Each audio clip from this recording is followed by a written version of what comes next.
नमस्कार, स्वागत है आपका बोलता हिमाचल पर। आज है 22 जुलाई 2024 और हिमाचल प्रदेश की आज की सबसे बड़ी खबरें हम आपके लिए लेकर आए हैं। हमेशा की तरह आप इस वीडियो को लाइक कर दीजिएगा। चैनल पर नहीं जुड़े, चैनल को आप सब्सक्राइब जरूर करें। पेश है आज की सबसे बड़ी खबरें। 1.5 साल से लंबित पड़े परीक्षा परिणाम, खतरे में युवाओं का भविष्य। जयराम बोले, चुप क्यों है सरकार। नेता प्रतिपक्ष जयराम ठाकुर ने कहा कि सरकार हर दिन बड़ी बड़ी बातें करती है, जब युवाओं को नौकरी देने की बात आती है तो खामोश हो जाती है। 1.5 साल से ज्यादा समय होने के बाद भी सरकार ने पहले से लंबित पड़े परीक्षा परिणाम अभी तक घोषित नहीं किए हैं। युवाओं को नौकरी देने के मामले में सरकार खामोश हो जाती है। हालांकि चयतों को एडजस्ट करने में पूरी तत्परता से काम करती है।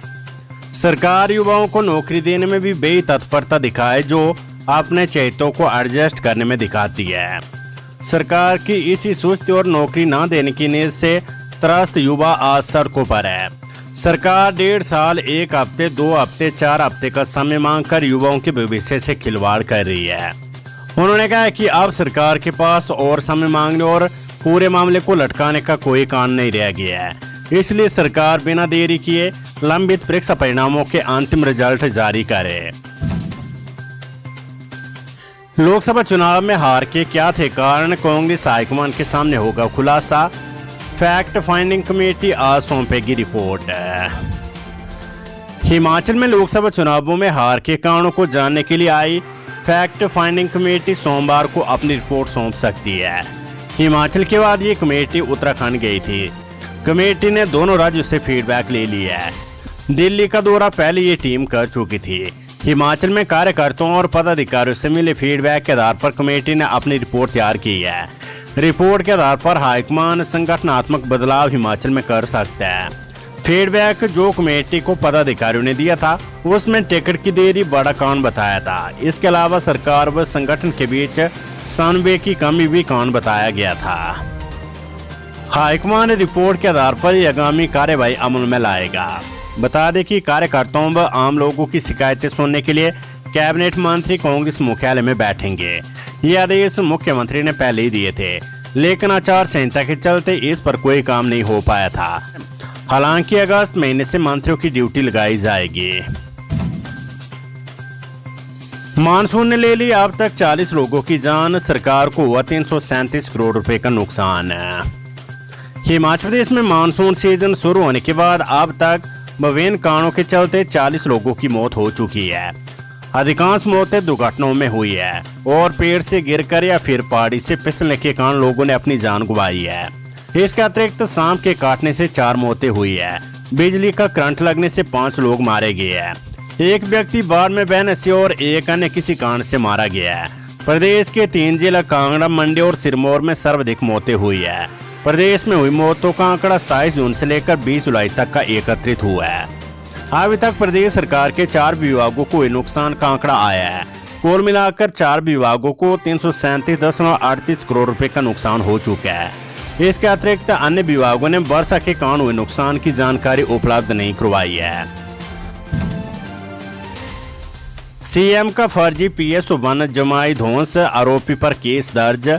अभद्र भाषा के इस्तेमाल का भी आरोप। मुख्यमंत्री सुखविंदर सिंह सुक्खू का फर्जी निजी सुरक्षा अधिकारी बन एक व्यक्ति ने कांग्रेस कार्यकर्ताओं को फोन करके धौंस जमाई। आरोप है कि इस दौरान आरोपी ने अभद्र भाषा का इस्तेमाल भी किया। सीएम के पीएसओ अभिषेक को कांग्रेस के कार्यकर्ताओं ने इस बारे में जानकारी दी।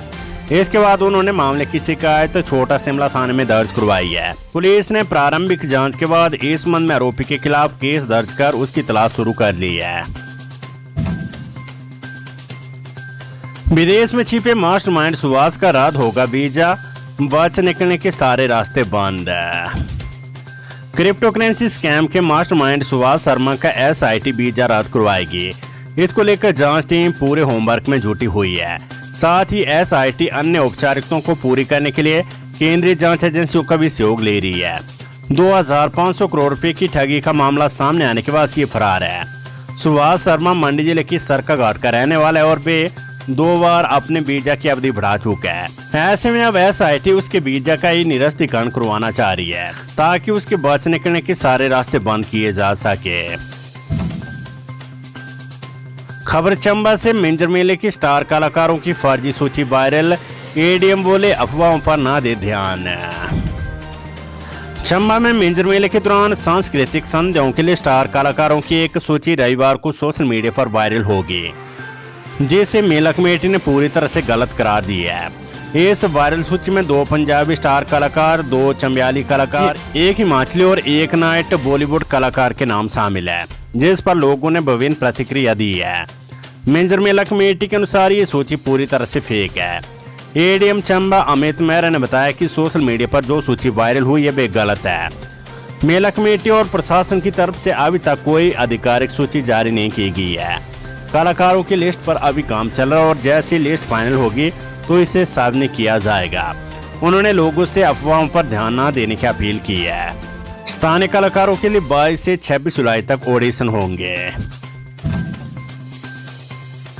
मार्केटिंग बोर्ड का टेंडर निरस्त, जयराम ठाकुर बोले घोटालेबाजों को बचा रही है सरकार। नेता प्रतिपक्ष जयराम ठाकुर ने प्रदेश सरकार पर हमला बोलते हुए कहा है कि सुक्खू सरकार द्वारा मार्केटिंग बोर्ड के डिजिटाइजेशन टेंडर को निरस्त कर दिया गया है, जिससे ये साफ होता है कि घोटाला हुआ था। लेकिन विपक्ष के द्वारा आवाज उठाने पर सरकार ने अपने कदम पीछे खींच लिए है। टेंडर निरस्त करने का कारण भी सरकार GST की अतिरिक्त मांग को बता रही है, जबकि टेंडर अवार्ड होने के अगले दिन ही बोर्ड ने फॉर्म द्वारा अलग से GST देने की मांग को भी मान लिया गया था। वित्तीय अनियमित और नियमों की अनदेखी करके अपने चयितों को फायदा पहुंचाने के लिए किए गए टेंडर को तो निरस्त होना ही था, लेकिन टेंडर को निरस्त करने की आड़ में सरकार घोटालों में शामिल लोगों को बचाने का प्रयास कर रही है। प्रदेश के लोग मुख्यमंत्री से ये जानना चाहते हैं कि इस टेंडर में गड़बड़ी करने में कौन कौन लोग शामिल है।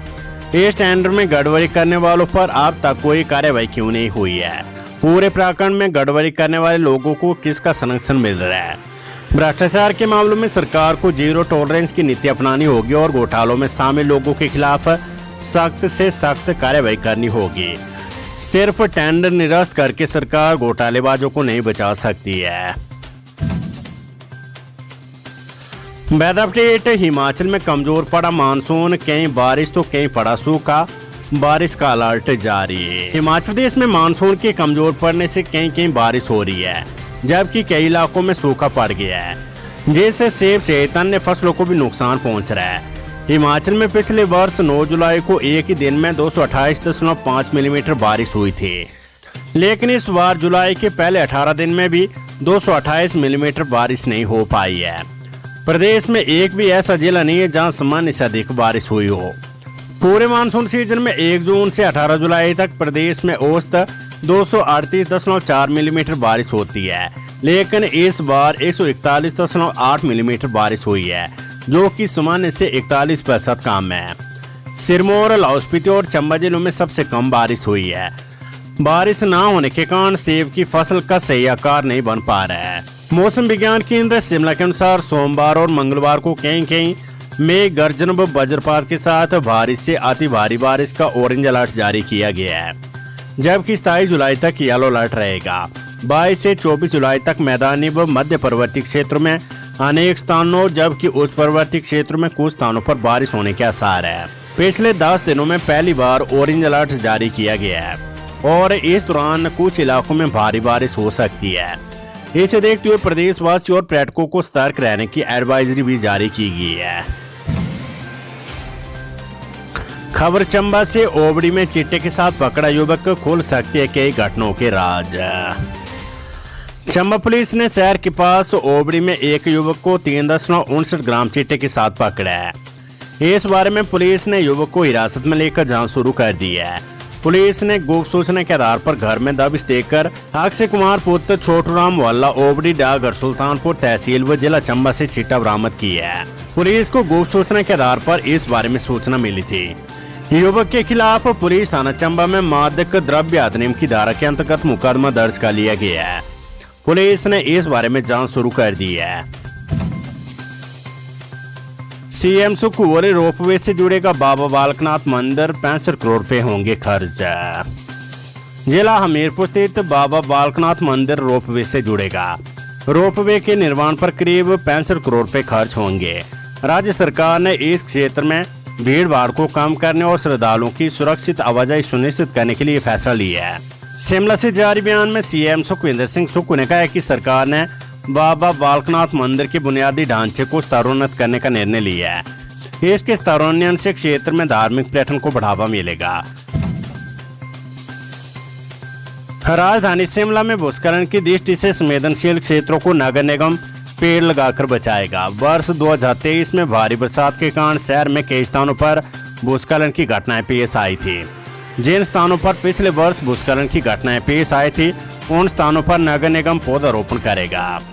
इसके लिए नगर निगम शिमला के मेयर सुरेंद्र चौहान ने इन स्थानों को चिन्हित करने के आदेश जारी कर दिए है।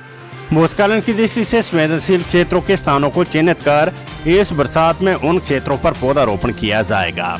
बता दें कि राजधानी शिमला में पिछले साल समरेल, पंथाघाटी, विकास नगर, कृष्ण नगर, टूटेकंडे, नववार, ढली और भट्टाकुफर समेत कई क्षेत्रों में भूस्खलन की घटनाएं हुई थी।